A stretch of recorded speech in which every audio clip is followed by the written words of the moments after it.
ভিজে ভাত দিয়ে রান্না করেছি।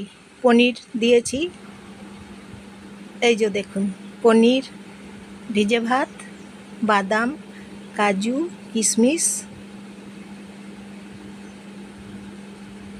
ফ্রাই করে নিয়েছি। ভিজে ভাত ফ্রাই।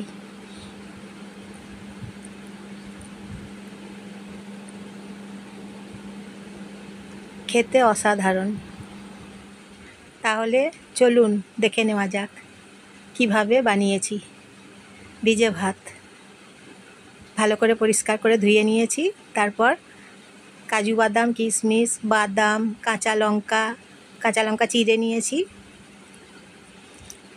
উপকরণগুলো এইভাবে দিয়ে দিচ্ছি। পনির দিচ্ছি। পনিরগুলো ধুয়ে নিয়েছি, ছোট সাইজ করে কেটে নিয়েছি পনিরগুলো। পেঁয়াজ আধখানা দিচ্ছি, ধুয়ে পরিষ্কার করে বুনিয়ে নিয়েছি পেঁয়াজ। সর্ষের তেল গরম করে নিচ্ছি। গোটা জিরে দিলাম সামান্য, ছোট চামচের 1 চামচ। পেঁয়াজ কুচনো কড়াইয়ের মধ্যে ছেড়ে দিলাম, নেড়ে চেড়ে ভেজে নিচ্ছি পেঁয়াজগুলো।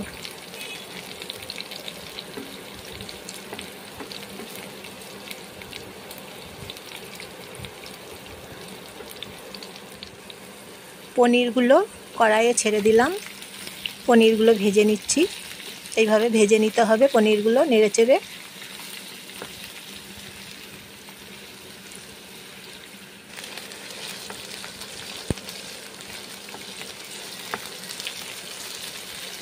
আমার ভিডিও দেখার জন্য আপনাদেরকে সবাইকে অসংখ্য ধন্যবাদ। বাদামগুলো কড়াইয়ের মধ্যে ছেড়ে দিতে হবে এবং ভেজে নিতে হবে। পনির, বাদাম ভেজে নিতে হবে, কাজু বাদাম ভেজে নিতে হবে, কিশমিশগুলো ভেজে নিতে হবে, কাঁচা লঙ্কা ভেজে নিতে হবে। ভাত ভাজা, ভিজে ভাত ভাজা বা পান্ত ভাত ভাজা, এইভাবে নেড়ে চেড়ে ভেজে নিতে হবে। তারপর ভিজে ভাতগুলো কড়াইয়ের মধ্যে ছেড়ে দিতে হবে। তারপর নেড়ে চেড়ে নিতে হবে। ভিজে ভাতের এই রেসিপিটা খেতে খুব সুন্দর হয়েছে। আপনাদের যখন ভিজে ভাত বাড়িতে থাকবে তখন ফেলে দেবেন না, তখন ভিজে ভাতগুলো এইভাবে ভেজে নেবেন, ফ্রাই করে নেবেন। তারপর খেয়ে দেখবেন খুব সুস্বাদু হয়েছে। এইভাবে ভেজে খেয়ে নেবেন।